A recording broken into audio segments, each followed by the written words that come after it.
did you make of that game? First with the lead, losing the lead, but then coming back to winning it. Yeah, liked a lot about our game. Obviously, you don't like the start of the second period. You know that goal they score early in the second. That's the real downer on the game for me. That piece, but uh, obviously our first period was as good as we could ask for.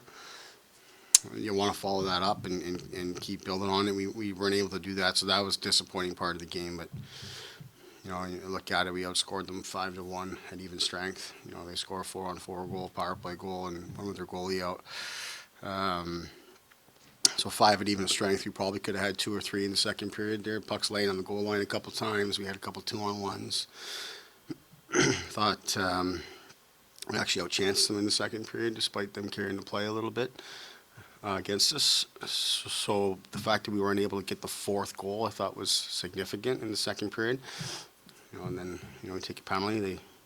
They get one to even it up, but loved how our guys just were calm, went out there and made plays to get us our lead back. There were some chances in that second period. As you mentioned, I think John had a couple. He hits a post or something like that.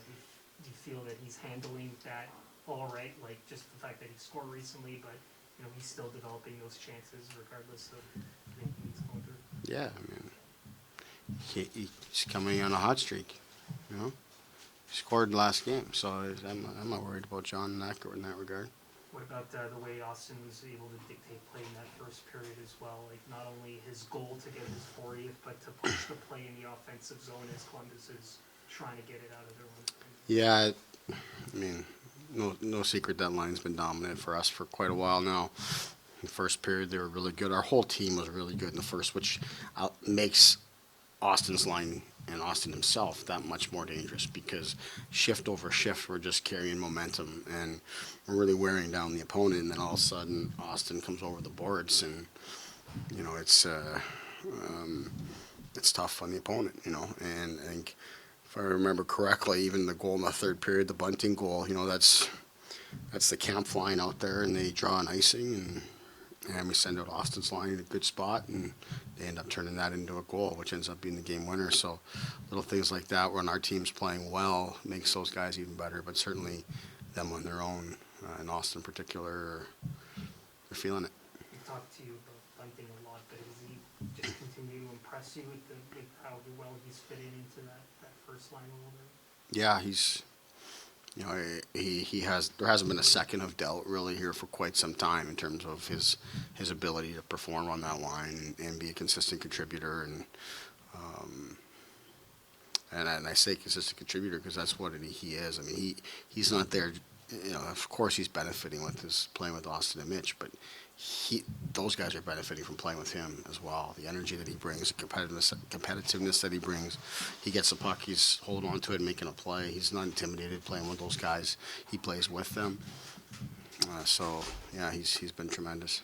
Aside from maybe that earlier part of the second period you were mentioning, how did you feel the defense handled what you were expecting of them, which was getting letting the goalie see? Yeah, I thought we did a good job. Obviously, the first goal is exactly what we've been talking about, so I didn't like that at all.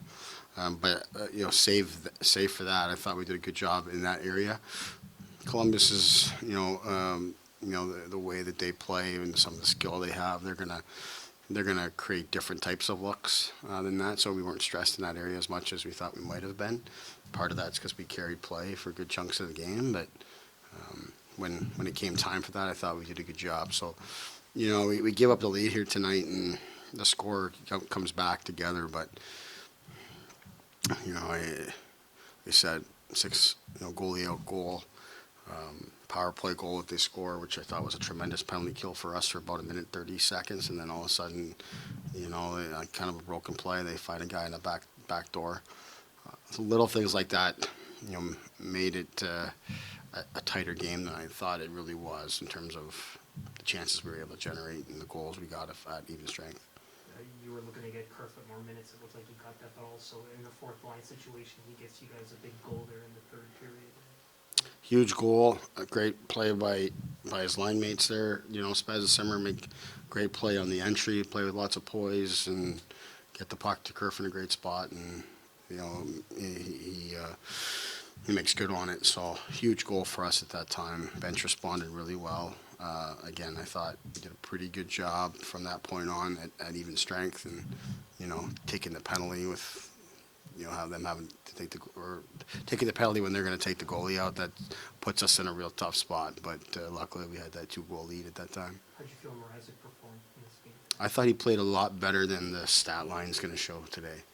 I thought the last goal, I don't think he saw that come through Hall there as Hall's just trying to block it. I don't think he sees it coming through. If anything, he's probably expecting the guy like Laine to rip that high, and then it comes right along the ice. So that's a tough one. And then, there's a couple backdoor goals and another tip. So I thought he stood strong at times in that third period, especially when they had a couple rallies there. So I was really encouraged with this game. Did you go back to Campbell for the back-to-back there? Yeah, we will.